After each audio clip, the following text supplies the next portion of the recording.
Actually बहुत सारे लोगों ने अपने सारे एक्सपीरियंस शेयर कर दिए हैं, तो मुझे भी नहीं लग रहा कि बहुत कुछ ज़्यादा बताने की आप मतलब एज अ की टिप्स दूँ मैं कि हाँ कैसे लिखना चाहिए, क्या नहीं करना चाहिए। उस तरीके की टिप्स इन्होंने भी बहुत अच्छी दी और मैडम ने भी बहुत अच्छी दी हैं। हाँ, लेकिन मेरा जो अपना एक्सपीरियंस थोड़ा रहा, अगर मैं वो बताऊँ तो मुझे लगता है कि पेपर 1 जब आप लोग मतलब देने के लिए जाते हैं, तो उसमें स्टैट्स पोर्शन जो है वो सबसे अच्छे तरीके से प्रिपेयर करके जाइए, क्योंकि वो जो 72 मार्क्स है ना, वो कहीं ना कहीं आपको इन कराने का पूरा पूरा कैपेसिटी रखता है। और अगर आपको मैथ से बहुत सारे स्टूडेंट होते हैं जो यही बोलेंगे कि मुझे डीआई नहीं मेरे से हो पाता, डर लग रहा है, लेकिन ये कहीं ना कहीं जो है आपके पीछे करने का, बाहर निकालने का एक हो जाता है कारण। तो डीआई का पोर्शन अगर कमज़ोर है तो उस पर प्रॉपर ध्यान देने की ज़रूरत है कि बहुत अच्छे से प्रैक्टिस करिए, बहुत ज़्यादा ज़रूरी है। वो मार्क्स 72 मार्क्स आपको इन करा सकते हैं अंदर। और मेरा जैसा अनुभव रहा तो उस हिसाब से मैं तो यही बोलूँगी कि ये जो आंसर राइटिंग है और जो ये पूरा मेंस का पेपर होता है, ये सबसे ज़्यादा इम्पॉर्टेंट होता है। जब मैं यहाँ पर आई थी, यशवंत सर से मैंने गाइडेंस लिया और यशवंत सर एक लाइन बोलते हैं कि अपनी कॉपी को दुल्हन की तरह सजाओ। तो ये सर की लाइन जो है ये मेरे दिमाग में थी और मैं आंसर लिखती थी और फिर सर को भी मैंने आकर के दिखाया है आंसर। और मैंने इसी चीज़ पे काम किया कि मेंस के नंबर जो हों वो बहुत अधिक हों, क्योंकि कभी कभी ये चीज़ें होती हैं कि आप इंटरव्यू में गए और सिनेरियो आपके हिसाब से नहीं हो पाया, होता है। जैसे मेरा एक्सपीरियंस इंटरव्यू का वैसा ही रहा, मतलब एवरेज सा रहा, जबकि इसके पहले मुझे 2 इंटरव्यू बैंक के उसका भी अनुभव था और दोनों में मैं सेलेक्ट हुई थी। लेकिन ये वाला जो मेरा एक्सपीरियंस था वो कहीं ना कहीं एवरेज सा हो गया।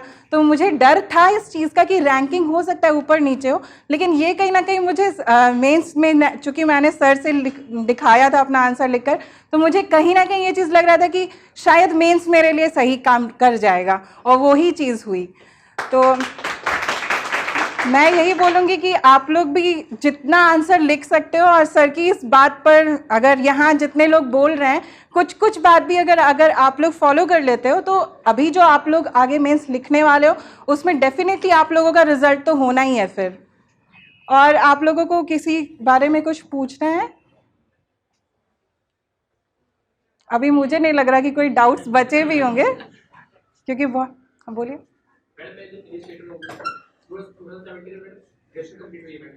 2017 में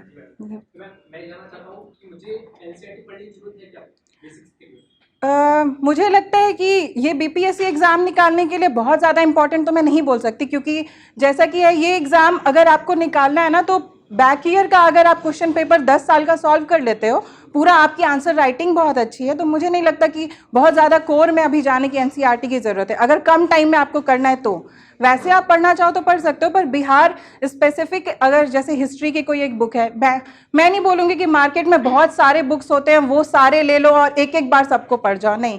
मुझे लगता है कि सर जैसा बताते हैं कि कोई एक सोर्स रखो और उसको आप 1000 बार पढ़ लो, वो ज़्यादा इंपॉर्टेंट होता है। उससे आपकी जो आंसर की धार होती है ना वो मजबूत बहुत अधिक होती है।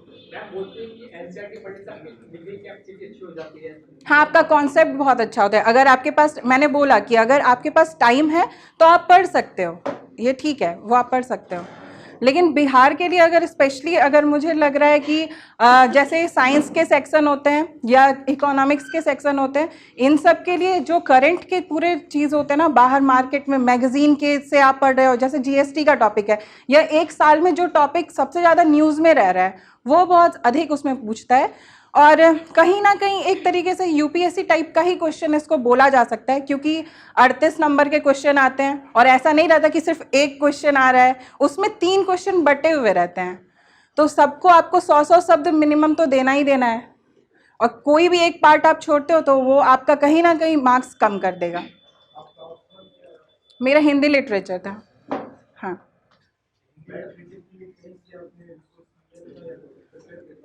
हिंदी के लिए भी मैंने रिसोर्स का जो मेरे पास थे पहले से, मार्केट में एक बुक्स थी वो सब मैंने पढ़ा है, और बैक ईयर का जो 10 साल का क्वेश्चन पेपर था वो मैंने क्वेश्चन बैंक ले लिया था, और उसके बाद वही पूरा सॉल्व करके मैंने भी अपने आंसर्स में हिंदी में भी कोशिश की कि चार्ट डायग्राम का मैं जितना यूज़ कर सकूं वो मैंने किया है। जीएस में भी अगर आप बहुत अधिक समय, कई लोग बोलते कि समय नहीं है तो चार्ट नहीं यूज़ कर पाते, कोई ज़रूरी नहीं होता वहाँ पे कि एकदम सीधा सीधा इंच ले करके ही खींचना है, बनाना है। क्योंकि मेरे बगल में एक थे लड़के, वो बना रहे थे फ़ोटो, उन्होंने प्रॉपर मतलब वो डिवाइडर लेकर आए थे, और मैं ये सोची थी कि इनके पास इतना समय कैसे है कि ये पूरा एकदम गोल बना करके एकदम बना रहे थे, और शायद उनके कुछ छूट भी गए थे। तो वहाँ वही होता है कि आपको टाइम मैनेजमेंट करना होता है कि आप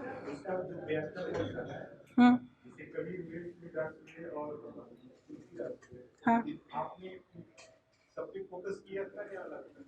सब पे फोकस किया था। ये तो कोर टॉपिक होता है। ये अलग बात थी कि मैंने जब एग्ज़ाम दिया तो इन तीनों में से किसी के बारे में नहीं पूछा था, मतलब इन्होंने पूरा उस बार पैटर्न ही चेंज किया था, तो ये तीनों में से कुछ भी नहीं पूछा गया था, ना कबीर पूछा गया ना तुलसीदास, कुछ भी नहीं पूछा गया।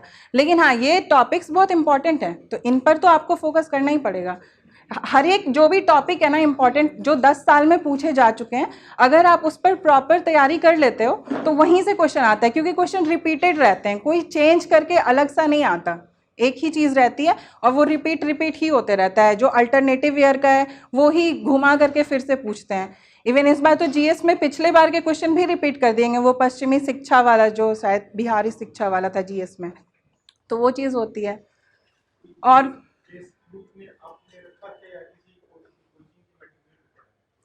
कोचिंग के मटेरियल हिंदी के लिए प्रॉपर मेरे पास जो था वो मैंने क्वेश्चन बैंक से ही फॉर्म मतलब फॉलो किया था, और कुछ कुछ मैंने कभी कभी नोट्स देखे थे, वो मार्केट में जो मिल जाते थे कभी, तो मैंने वही सब फॉलो किया था। और यूट्यूब पे कुछ वीडियो अगर कहीं पर दिक्कत होती थी तो मैंने वो देखा है।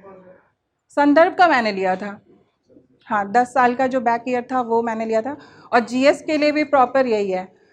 तो ये तो सारी ये पढ़ाई वाली चीज़ें थी। और कुछ आप लोगों को पूछना है? आप जब इंटरव्यू लेके आए तो श्योर थी कि मतलब सक्सेस है या डर लगता है? मैं सच बताऊं तो मुझे बहुत डर लग रहा था, मतलब 10 मिनट के लिए मेरा दिमाग ब्लैंक हो गया था कि ये अंदर हुआ क्या।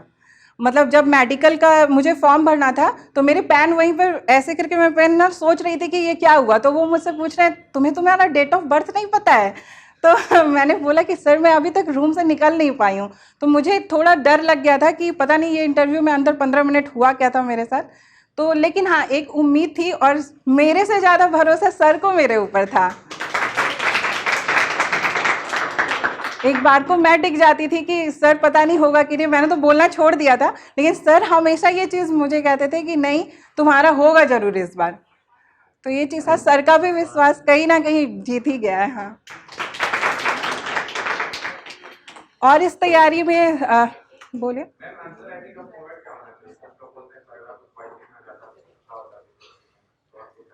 मुझे लगता है कि पॉइंट वाइज फॉर्मेट में आंसर देना ज़्यादा अच्छा होता है, क्योंकि पॉइंट वाइज फॉर्मेट में आंसर देने से पता चलता है कि आपका नॉलेज कितना अधिक है। अगर आप पैराग्राफ राइटिंग करते हो ना तो कहीं ना कहीं लगता है कि एक कहानी सी बन रही है।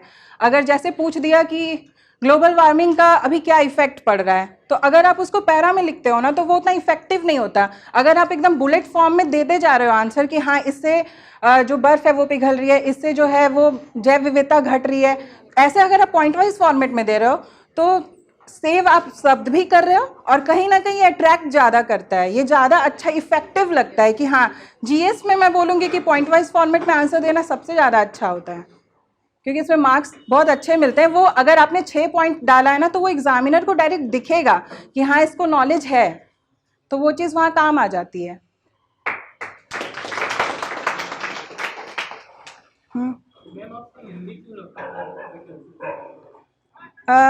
क्योंकि जॉब के बाद जब मेरा जॉब हुआ था, एक्चुअली ग्रेजुएशन के बाद मैं बैंक में जॉब कर रही थी, और उसके बाद 2 साल करीब हो चुके थे मेरे जॉब के बाद, प्रोबेशन ईयर कंप्लीट होने के बाद मैं दिल्ली आई थी। तो टाइम हो गया था, और मेरा जो ग्रेजुएशन पेपर था वो LSW था, तो मुझे ये लगा कि सारे एक्ट मैं ऑलरेडी भूल चुकी हूँ, और थोड़ा बहुत मतलब पता मुझे चला कि हिंदी लिटरेचर जो है वो मार्क्स उसमें अच्छे मिलते हैं, और थोड़ा बहुत इंटरेस्ट भी था कि हिंदी में शुरुआत से स्कूल में भी मेरे मार्क्स अच्छे आते थे, तो मुझे ये लग रहा था कि ये सब्जेक्ट रखा जा सकता है, जब दोनों नया ही है तो जिसमें थोड़ा इंटरेस्ट है वो सब्जेक्ट ही रख लेते हैं, तो इसलिए मैंने हिंदी लिटरेचर ही चूज़ किया था। और ये तो आपके ऊपर डिपेंड करता है, आप कैसे पढ़ोगे ये आप पे डिपेंड करेगा। अगर आप जैसे लिख रहे हो आंसर, तो एक जो सेट करना है आपको गोल ये कि 20 मिनट्स में अगर आप एक आंसर कंप्लीट करते हो तो ये ज़्यादा अच्छा रहेगा। और एक चीज़ मैं और जो बोलना चाहूँगी कि स्टैट्स पोर्शन के हिसाब से आप अपने हिसाब से वहाँ पर देखिएगा कि आपको पहले बनाना है या बाद में बनाना है, क्योंकि कई लोगों का अगर स्टैट्स पोर्शन अच्छा नहीं है तो वो पहले अगर बना दें, अगर पहले ही कटिंग बहुत अधिक हो जाती है ना तो एग्जामिनर देख करके एक बैड इंप्रेशन पड़ जाता है। अगर बहुत अधिक कट हो गया तो उनको भी लगेगा कि पता नहीं इनसे कुछ आ भी रहा है कि नहीं, तो हो सकता है कि इसका नेगेटिव इम्पैक्ट आपके आगे के आंसर पे पड़ जाए। तो या तो मिड सेक्शन में यूज़ कर लीजिए अगर आपका वैसा देख करके चलता है पता कि हाँ इस बार क्वेश्चंस थोड़े टफ हैं, मैं पहले नहीं बना पाऊंगा, तो या तो उसको बीच में शिफ्ट करिए या तो लास्ट में, क्योंकि ये उस समय आपकी स्ट्रैटेजी होगी। जैसे मेरा भी जो था इस बार का क्वेश्चन पेपर देखने के बाद मुझे एक चीज़ लगी थी कि क्वेश्चन टफ थे, मतलब पहले अगर मैंने किया तो अगर गलत हुए तो कहीं नेगेटिव इम्प्रेशन ना हो जाए, तो इस वजह से मैंने वो चीज़ पहले टारगेट की और टाइम मैनेजमेंट किया था। और कुछ क्वेश्चन?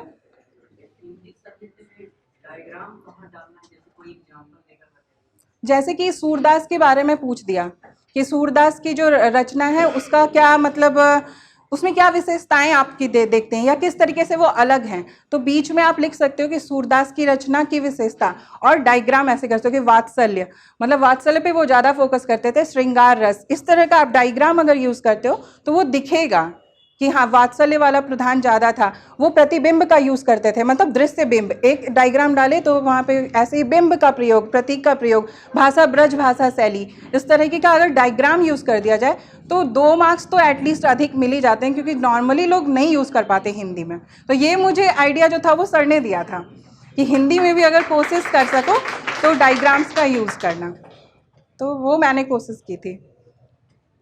और अब अगर यहाँ पर तैयारी के दौरान अगर डिप्रेशन, मोटिवेशन, ये सारी चीज़ों की ज़रूरत होती है, एक प्रॉपर गाइडेंस बहुत अधिक इम्पॉर्टेंट होता है, जो आपको ये लंबा फेज जो है, किसी किसी का होते हैं कुछ लोग लकी कि एक अटेम्प्ट में हो जाता है, लेकिन ऐसा सबके साथ नॉर्मली नहीं होता, बहुत कम लोगों के साथ होता है।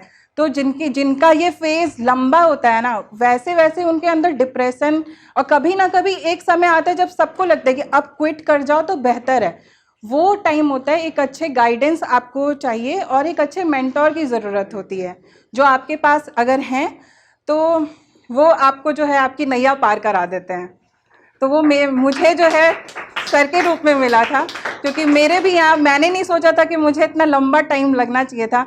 2 साल मेरे लगभग जब दिल्ली में इधर उधर भटकते भटकते हो गया मेरा, तो उसके बाद मुझे पता चला था यशवंत सर के बारे में, फिर मैं सर के पास आई थी। और ये आप लोगों के ऊपर होता है कि आप इस तैयारी के दौरान कैसे मेंटोर को चूज़ करते हो, कैसे आप अपनी तैयारी को आगे बढ़ाते हो, क्योंकि कहीं ना कहीं एक अच्छा गाइडेंस और एक अच्छा मोटिवेटर आपको आपके सक्सेस को जल्दी और आसान बनाने में आपकी हेल्प करता है। और कोई क्वेश्चंस तो नहीं है? नहीं, रोज़ तो वो करना होगा, क्योंकि मुझे लगता है कि आपका जो मेंस होता है, मेरे हिसाब से ये सबसे ज़्यादा डिसाइडिंग होता है, क्योंकि मैंने बोला ही कि इंटरव्यू जो है वो थोड़ा अनप्रिडिक्टेबल होता है। ऐसा नहीं होता कि सभी चीज़ें उस दिन पॉजिटिव ही हो जाएं, मेरे साथ कुछ चीज़ें नेगेटिव भी हुई थी, तो ऐसा हो जाता है कभी कभी। तो आप अपना मेंस जितना अच्छा स्ट्रांग करके चलोगे उतना ही अच्छा, मतलब आपका परफॉर्मेंस, और डरोगे नहीं फिर बाद में, एक अंदर से आपकी आवाज़ आएगी कि हाँ मेरा मेंस अच्छा रहा है, तो शायद मतलब सिलेक्शन का चांस बहुत अधिक रहेगा। तो मैं आप लोगों को यही बोलूँगी कि सर की भाषा में कि अपनी कॉपी को दुल्हन की तरह सजाना सीख लीजिए अभी से।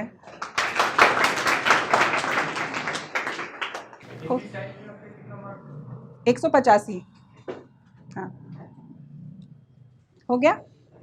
Thank you so much.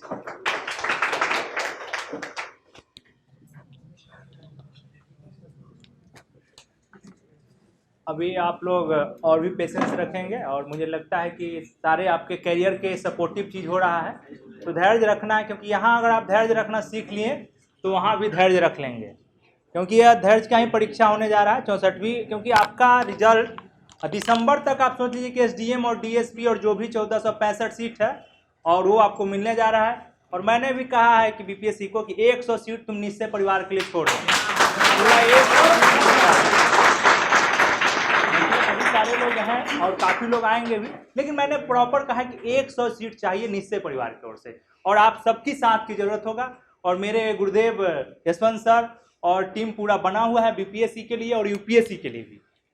और प्रत्येक साल 70 से 60 लोगों का टीम बनता है यूपीएससी में। प्रत्येक साल कोई भी ऐसा साल नहीं है जो संस्थान में यूपीएससी से पास करते हैं बच्चे आईएएस आईपीएस प्रत्येक साल हो रहे हैं। अभी संदीप मीना साहब आईपीएस हो गए हैं, इसी संस्थान से जुड़े हुए हैं। तो काफ़ी अच्छा रिजल्ट है, क्योंकि प्रॉपर वे में हमारे सर भी उपलब्ध होते हैं। चंद्रेश सर हो गए, राकेश सर हो गए, विकास पांडे सर थे, सब लोग आपको उपलब्ध रहेंगे। और मैं एक छोटा सा एक भाई के रूप में, एक सहायक के रूप में आपके पास यही लोग रहूँगा एकदम 24 घंटा। मैंने कहा भी है कि आप जब मुझे याद करेंगे, मैं संस्थान में भी हूँ। और फ़ोन मैंने बता दिया कि किसी समय 12 बजे से लेकर 6 बजे तक छोड़ के आप कभी भी फ़ोन कर सकते हैं। अब मैं आप सबके सामने मैं प्रीति से कहूँगा कि प्रीति काफ़ी मतलब सपोर्टिव है और आपको गाइड करेंगी और संस्थान से जुड़ी हुई भी है।